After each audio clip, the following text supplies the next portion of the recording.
Welcome back to Skippers. You're probably wondering who's this four-eyed freak on the screen. Where's Avery? I'm the dumber, better-looking replacement for him for this video.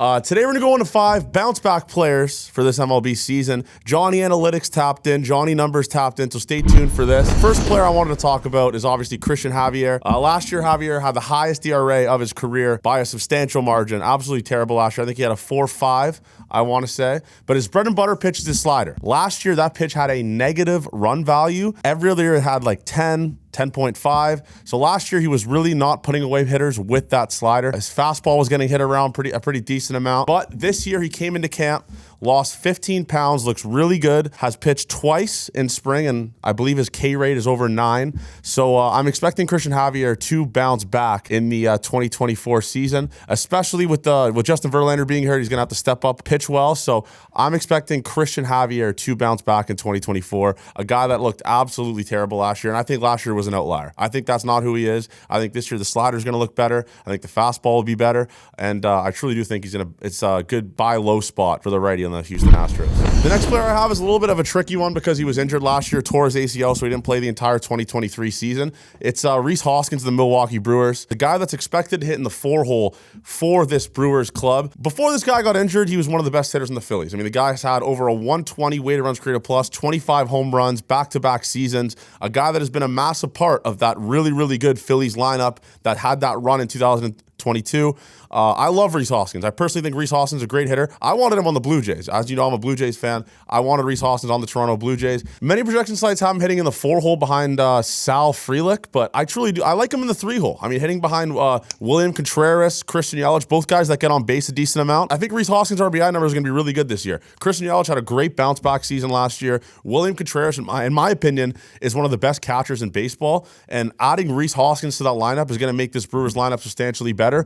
Although, like I said, it's up in the air with that ACL injury he had in spring training of 2023. I truly do think Rhys Hoskins does have the potential to hit 30-plus home runs next year, around 80 RBIs. Many projection sites have that as well. I think Zips has him at the 78 RBI mark with 25 home runs. So this is a guy that's going to be a really good player on a fantasy team, and you can get really late in the draft. I don't think he's going to be going very early. I love Rhys Hoskins.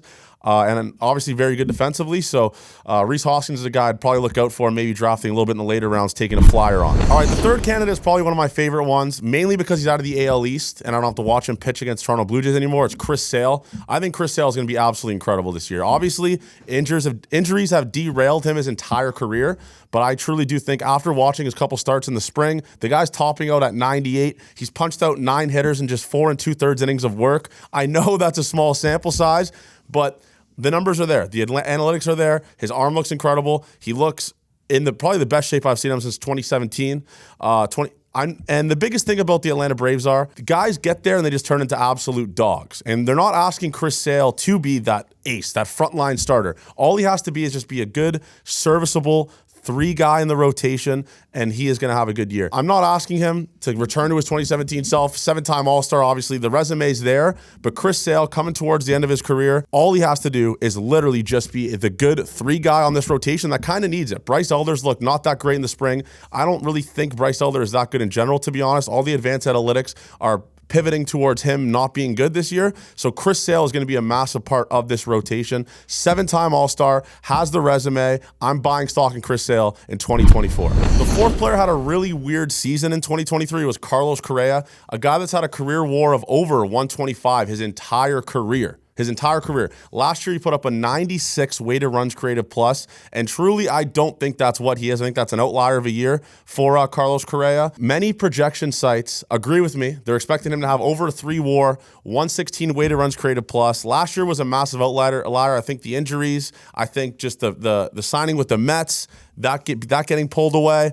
I like this Twins team as well. I like this lineup. I think the Twins are going to be good this year, but I am buying stock on Carlos Correa. It's not going to be a late round draft pick. I'll probably go a little bit fairly earlier than some of the other guys on this list, but I am buying stock on Carlos Correa. That 2023 season was terrible, obviously. Put up some of the worst numbers of his career. 96 weighted runs created plus is absolutely horrific. A bench bat for many standards, but Carlos Correa is going to be really good this year.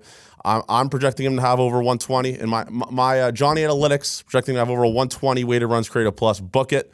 This is a guy that I consider buying stock in 2024, and Carlos Correa is going to be a massive part of that Minnesota Twins team that, in my opinion, probably will win the AL Central. The last player I'm going to mention did not have nearly as bad of a season as the previous four mentioned in this video. However, to his standards, it was a drastic down year, and that player is Fernando Tatis Jr. He suffered a substantial decrease in his power numbers in 2023, as he only put up a mild 25 home runs, 78 RBIs, and a weighted runs created plus of below 115. I think his power numbers was a product of him missing the entirety of 2022. And after a fully healthy season under his belt, I do think Fernando Tatis Jr. will be one of the favorites for the MVP in 2024. And let's make this clear. This guy is one of the best fielders in the game. One of the best defensive outfielders. Everyone was talking about he's not going to be able to play right field. The move from shortstop's going to affect him.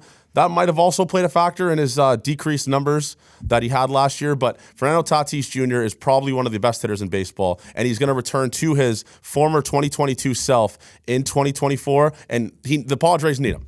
Lost a lot of their power bats. Juan Soto's out of the lineup this year, and that means that Fernando Tatis Jr. will step up for this ball club, and I am buying all the stock in Fernando Tatis Jr. And honestly, I truly do think he might win the MVP this year, especially with, like I mentioned, Juan Soto out of that lineup. Fernando Tatis Jr. will step up and will be a massive part of the San Diego Padres team that's kind of sneaky in 2024. Everyone's kind of writing them off because of their selling Juan Soto, but I do think this team's going to be really good this year, and obviously, Fernando Tatis Jr. is going to be the spearhead of that. So I'm looking forward to watching Fernando Tatis Jr. in 2024. And there you have it. Those are my 5 bounce back players for 2024. Make sure you guys subscribe, leave a comment below. Let me know if you agree with me or disagree with me. Let me know other players that I missed in this video.